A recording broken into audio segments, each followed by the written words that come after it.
BJP chairman Andalib Rahman পার্থর স্ত্রীকে আটক করেছে ইমিগ্রেশন পুলিশ। মঙ্গলবার দুপুরে হযরত শাহজালাল আন্তর্জাতিক বিমানবন্দরে ইমিগ্রেশন কর্তৃপক্ষ তাকে থাইল্যান্ডগামী একটি ফ্লাইটে উঠতে দেননি।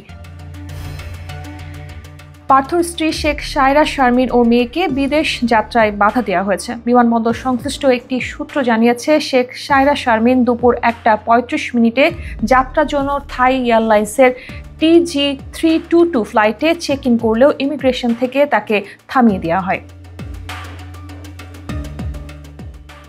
এ ব্যাপারে ব্যারিস্টার পার্থের সঙ্গে যোগাযোগ করা হলে তিনি জানান, তার স্ত্রী ও ছোট কন্যা মেডিকেল চেকআপের জন্য ব্যাংকক যাচ্ছিলেন।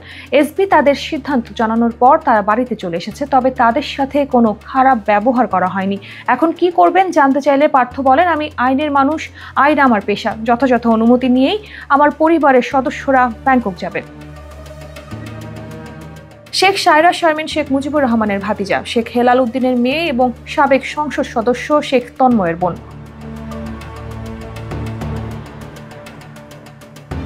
শেখ হেলাল আওয়ামী লীগের রাজনীতিতে সক্রিয় এবং বাগেরহাট 1 আসন থেকে নৌকা প্রতীক নিয়ে সংসদ সদস্য নির্বাচিত হয়েছিলেন।